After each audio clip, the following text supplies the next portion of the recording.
السلام علیکم ناظرین، میں ہوں آپ کا ہوسٹ ڈاکٹر نوید۔ آئیے آپ کی ملاقات کرواتے ہیں عبدالرحمان صاحب کے ساتھ، جو کہ چیف ایگزیکٹو ہیں حبیب چوک فیکٹری کے، اور ان سے ملتے ہیں اور سب سے پہلے ان سے یہ پوچھتے ہیں کہ دہشت گردی کے حوالے سے حکومت پاکستان کو کیا اقدامات کرنے چاہیے جس سے دہشت گردی کا مکمل طور پر خاتمہ ہو جائے۔ دہشت گردی ہمارے ملک کے لیے ایک ناسور بن چکی ہے، جس سے ہماری معاشی حالت تباہ و برباد ہو چکی ہے، اور دوسرا سب سے اس وقت جو مین ایشو ہے وہ ہے رینجر کی واپسی کا، کیونکہ کچھ سیاستدان چاہتے ہیں کہ رینجر کراچی سے واپس چلی جائے۔ اگر کراچی سے رینجر واپس چلی جاتی ہے تو یہاں امن تباہ کرنے کے برابر ہے، امن تباہ کرنے کا خطرہ ہے، وہاں پہ عوام کو کوئی سپورٹ ہی نہیں ملتی، اور ان کے کاروبار کے حوالے سے ان سے بات کرتے ہیں۔ آئیے آپ کی ملاقات کرواتے ہیں عبدالرحمان صاحب کے ساتھ۔ السلام علیکم جی۔ وعلیکم السلام۔ کیسے ہیں آپ؟ ٹھیک ہیں؟ ٹھیک ہے جی۔ سب سے پہلے عبدالرحمان صاحب، دہشت گردی کے بارے میں آپ کیا کہیں گے کہ اس کو مکمل طور پر ختم کرنے کے لیے ہماری آرمی اور حکومت پاکستان کو، حکومت سندھ کو، جتنے بھی صوبے ہیں ہمارے، ان سب کو ملا کے کیا اقدامات کرنے چاہیے کہ جس سے یہ دہشت گردی ہمارے ملک سے ختم ہو جائے؟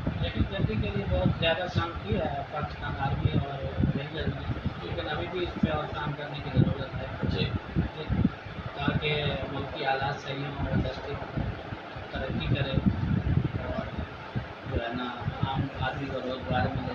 جب روزگار ملے گا تبھی دہشت گردی کا اور بھی کام ہو جائے گا۔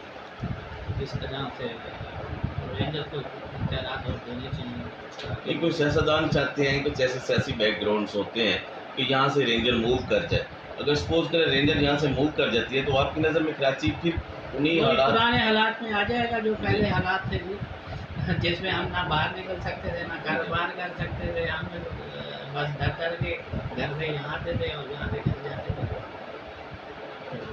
بہتر تو یہ ہے کہ گورنمنٹ کو چاہیے کہ رینجر کو اختیارات دینے بڑھا دیں۔ جب بھی ان کا معاملہ ہوتا ہے نا آگے تاریخ بڑھانے کا، ایکسٹینڈ کرنے کا، تو اسی وقت مسئلے مسائل پیدا ہو جاتے ہیں کہ ان کو آگے ایکسٹینڈ نہ کیا جائے، یہیں پہ ختم کیا جائے، تو یہ پھر عوام کے زور پہ یا وفاق کے زور پہ جو ہے نا یہ پھر سارا معاملہ ہو جاتا ہے، تو اس لیے رینجر کو دوبارہ کچھ مدت کے لیے پھر توسیع کر دی جاتی ہے، تصحیح کرنی چاہیے بلکہ مستقل طور پہ یہاں رہنا چاہیے، کیونکہ کراچی ایک بہت بڑا شہر ہے، اس کے امن کے لیے خاص طور پہ، کیونکہ اس میں ریونیو جو ہے پاکستان میں سب سے زیادہ اس کا جاتا ہے۔ جی بالکل۔ اگر اس شہر میں امن نہیں ہوگا تو اس کا ریونیو اور معاشی حالت تو مزید بگڑتی جائے گی۔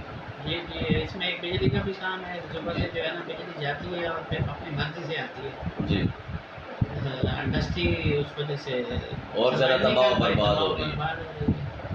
صبح ہم آتے ہیں تو گھنٹہ ملے 2 گھنٹے، اپنی مرضی سے آتی ہے، اپنی مرضی سے جاتی ہے، کوئی ٹائم ٹیبل نہیں ہے اس کا، کوئی ٹائم ٹیبل اور لوڈ شیڈنگ کا تو چلو بھائی بندہ ایک سیٹلمنٹ کر لیتا ہے، اس میں بھی توجہ ہونی چاہیے۔ اچھا عبدالرحمان صاحب، جو ہم لوگ انکم ٹیکس حکومت پاکستان کو پے کرتے ہیں، کیا حکومت پاکستان ہمیں کوئی سہولیات بھی پرووائڈ کر رہی ہے؟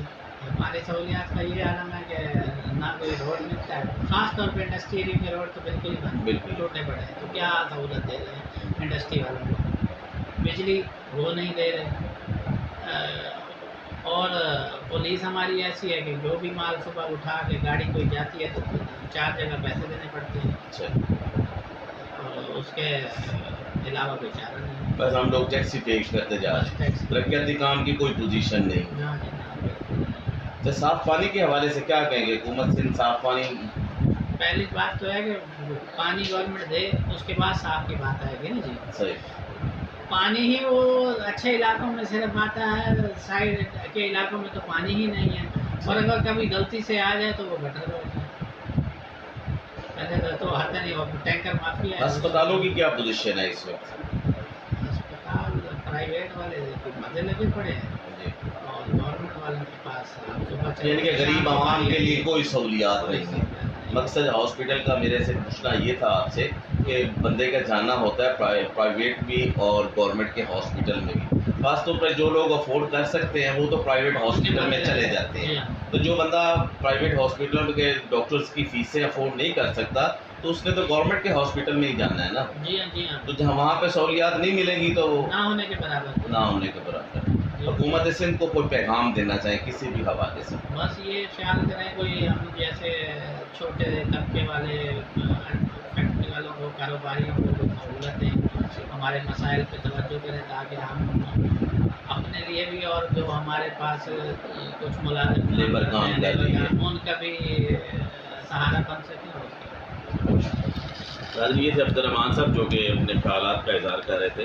سب سے پہلے تو ان کا یہ کہنا تھا کہ رینجر کو کراچی میں رہنا چاہیے. اگر رینجر چلی گئی تو حالات پھر ویسے کہ ویسے اب ہو جائیں گے جیسے 2-3 سال پہلے تھے.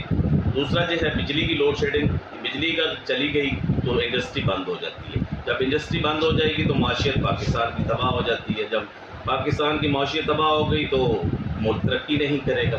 تیسرا جو چھوٹے انڈسٹری والے ہیں ان کو کوئی سہولیات پرووائڈ کریں کہ صرف یہ ٹیکس پے کرتے ہیں. ٹیکس پے کرنے کا مقصد یہ ہوتا ہے کہ عوام کو بھی کوئی سہولیات پرووائڈ کرنا.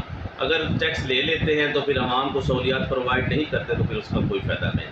کیمرہ مین علی ہاشمی کے ساتھ ڈاکٹر نوید بہروچی BBC اردو.